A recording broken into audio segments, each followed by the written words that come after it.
It all begins and ends in your mind. What you give power to has power over you, if you allow it. That can mean really little things too, all the way up to big things.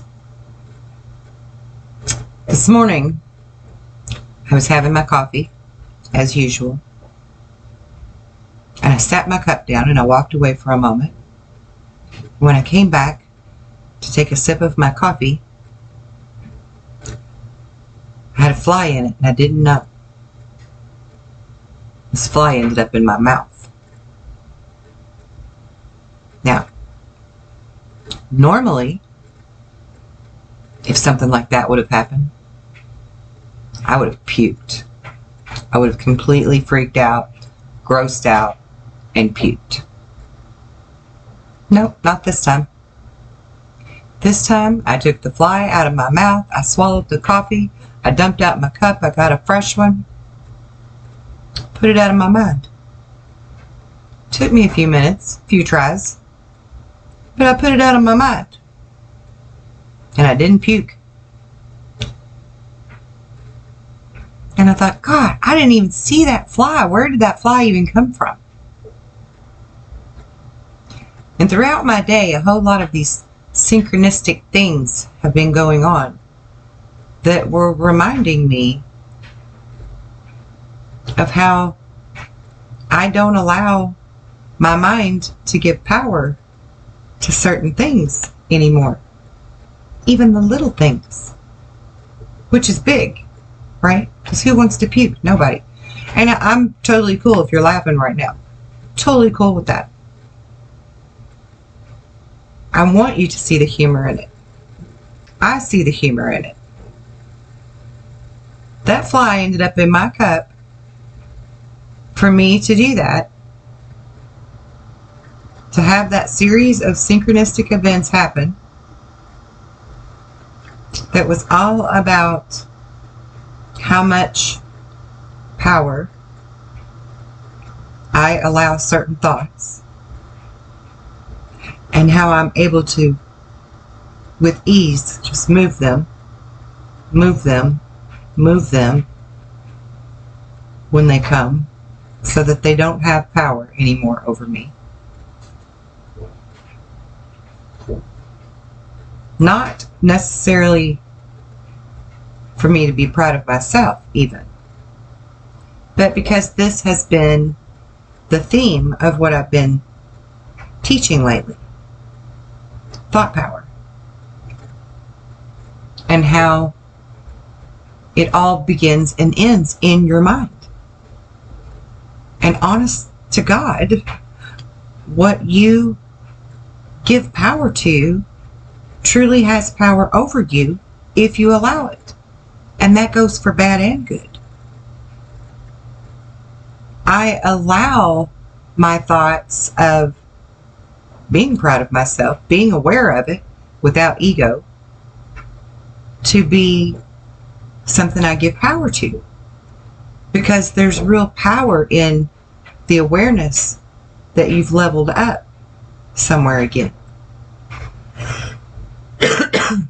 Power as in self-confidence, self-love, reinstilling your self-worth, which were all very hard things for me to learn. And I'm really fully there and consciously aware of it now on a daily, where things will happen or things will come into my life that before I would have taken personally, before I would have acted over or reacted towards, that I just don't do anymore.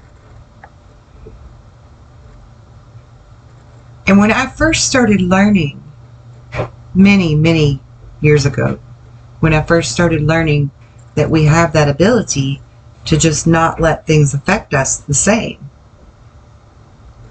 I always had this concern in the back of my mind, being a Cancerian, full of love, Not that other people aren't, if you're not a Cancerian. I'm just saying, on my own personal gauging of things, of really knowing my own heart,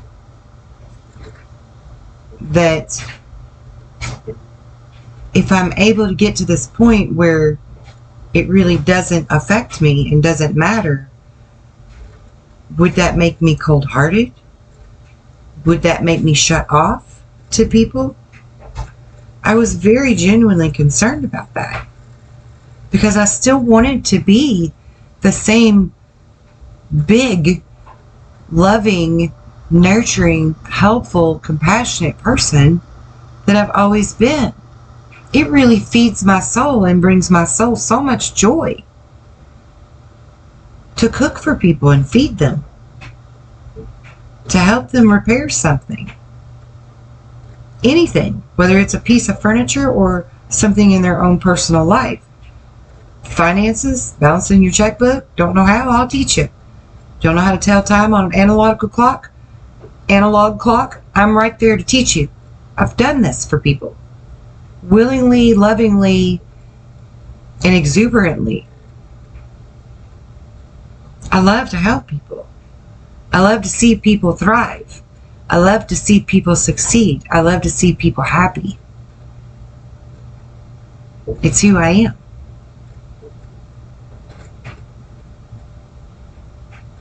And of course I want the same things for myself.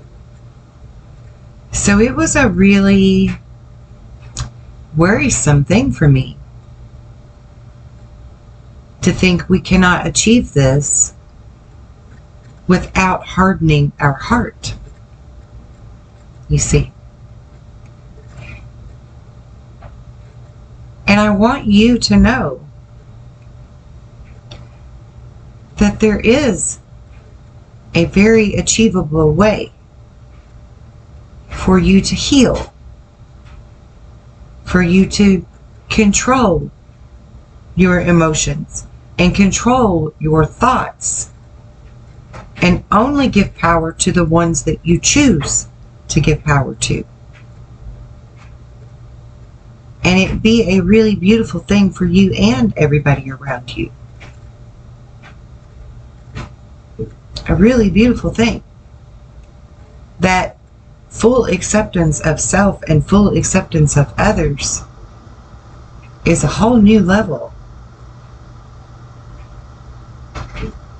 And no, it's not acceptance of people who go against laws and morals and values. And yes, I know there's a fine line about who says what the laws or the morals or values should be. And I guess, that's why we have countries. And within those countries, we have our own set of laws and cultural morals and values.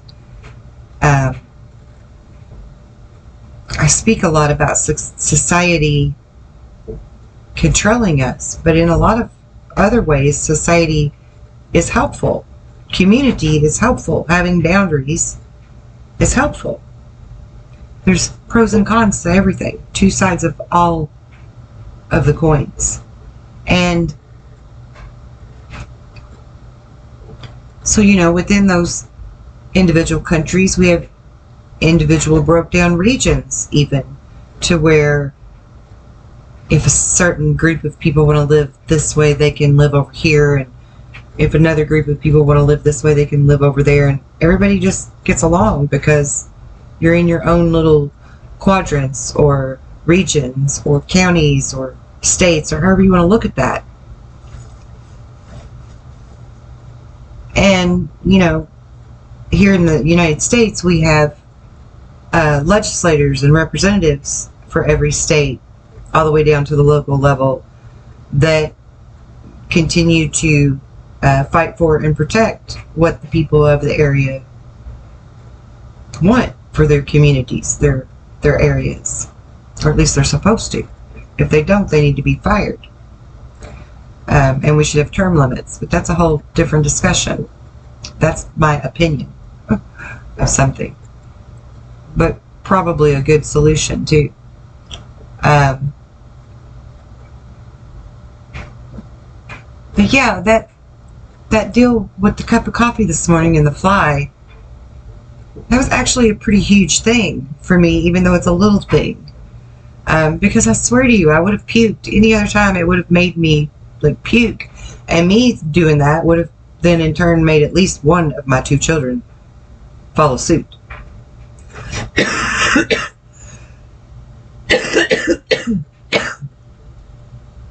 As a matter of fact, I chose not to tell my daughter because I knew for sure that if she even knew about it, that she would definitely. So I chose not to let her in on it. And my son, I knew that he would, you know, maybe gross out a little bit, but then eventually laugh, because boys are easier going that way. They just are. In some ways, girls are more uptight. In other ways, boys are uptight. And we're gonna talk about that pretty soon too. Because enough of all these labels and divisions and things like that. You know, that's another thing that we give power to in our thoughts, is that the whole male versus female, who's right, who's wrong kind of stuff. We need to come together and truly see ourselves as souls on a journey, rather than all this division, whatever that looks like, wherever you are. The division needs to end. Matter of fact, I think the whole thing with the NFL and the young man, forgive me for not knowing his name, Damon something, I believe, 24-year-old man that had the heart attack or heart failure the other day on TV. And like the whole NFL came together and the whole world basically has, you know, shined light and prayers on this young man. And I heard today that the doctor said that they still don't know what the cause of the heart attack was. Well, from my higher perspective and where I allow my thoughts to go, I wonder if he wasn't meant to be a beacon of light to remove division. You look how divided the NFL has been from each other and their fans over the whole take a knee thing and the whole deal, you know, all of that stuff create a lot of division. Made a lot of people that don't even care about football really just hate it even more. So again, more division.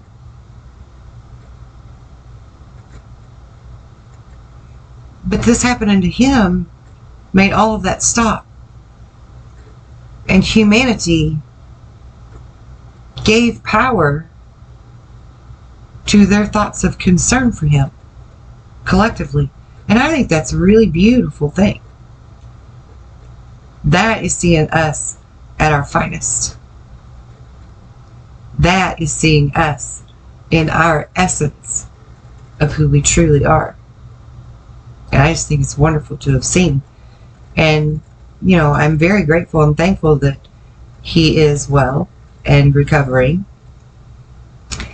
And so I just can't help but wonder if it was part of God's plan in this great awakening that we're in.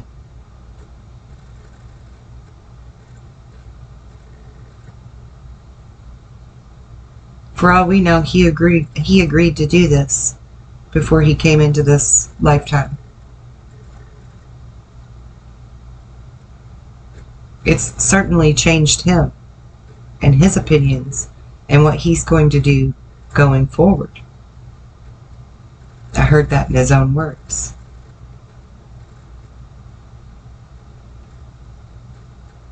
We have beacons of light all over this beautiful planet.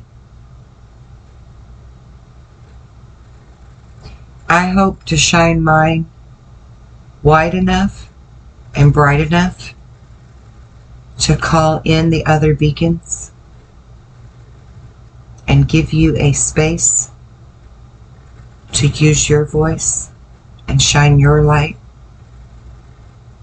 and empower you more. Because honestly,